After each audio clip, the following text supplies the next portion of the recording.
उज्जैनी में राजा चंद्रसेन का राज था। वह भगवान शिव का परम भक्त था। शिवगणों में मुख्य मणिभद्र नामक गण उसका मित्र था। एक बार मणिभद्र ने राजा चंद्रसेन को एक अत्यंत तेजोमय चिंतामणि प्रदान की। चंद्रसेन ने इसे गले में धारण किया तो उसका प्रभा मंडल तो जगमग ही उठा, साथ ही दूरस्थ देशों में उसकी यश कीर्ति बढ़ने लगी। उस मणि को प्राप्त करने के लिए दूसरे राजाओं ने प्रयास आरंभ कर दिए। कुछ ने प्रत्यक्षतः मांग की, कुछ ने विनती की। चूंकि वह राजा की अत्यंत प्रिय वस्तु थी, अतः राजा ने वह मणि किसी को नहीं दी। अंततः उन पर मणि आकांक्षी राजाओं ने आक्रमण कर दिया। शिव भक्त चंद्रसेन भगवान महाकाल की शरण में जाकर ध्यानमग्न हो गया। जब चंद्रसेन समाधिस्थ था तब वहां कोई गोपी अपने छोटे बालक को साथ लेकर दर्शन हेतु आई। बालक की उम्र थी 5 वर्ष और गोपी विधवा थी। राजा चंद्रसेन को ध्यानमग्न देखकर बालक भी शिव की पूजा हेतु प्रेरित हुआ। वह कहीं से एक पाषाण ले आया और अपने घर के एकांत स्थल में बैठकर भक्तिभाव से शिवलिंग की पूजा करने लगा।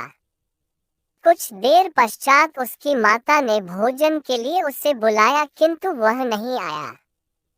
फिर बुलाया, वो फिर नहीं आया। माता स्वयं बुलाने आई तो उसने देखा बालक ध्यानमग्न बैठा है और उसकी आवाज सुन नहीं रहा है। तब क्रुद्ध हो माता ने उस बालक को पीटना शुरू कर दिया और समस्त पूजन सामग्री उठाकर फेंक दी।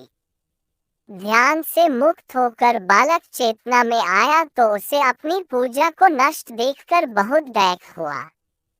अचानक उसकी व्यथा की गहराई से चमत्कार हुआ। भगवान शिव की कृपा से वहां एक सुंदर मंदिर निर्मित हो गया। मंदिर के मध्य में दिव्य शिवलिंग विराजमान था एवं बालक द्वारा सज्जित पूजा यथावत थी। उसकी माता की तंद्रा भंग हुई तो वह भी आश्चर्यचकित हो गई।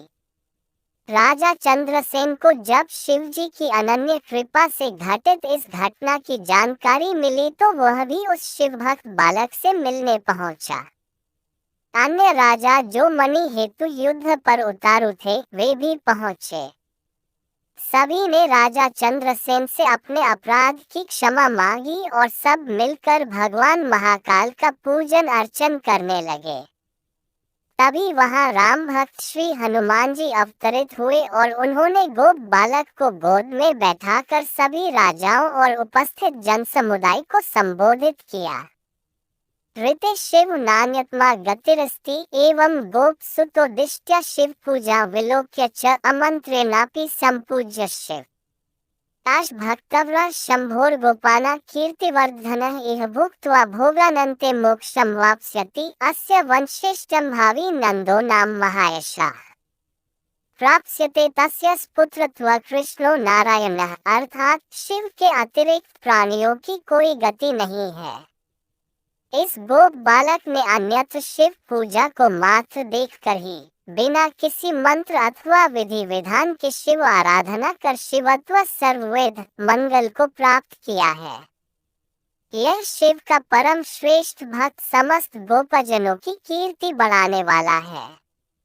इस लोक में यह अखिल अनंत सुखों को प्राप्त करेगा व मृत्युपरांत मोक्ष को प्राप्त होगा।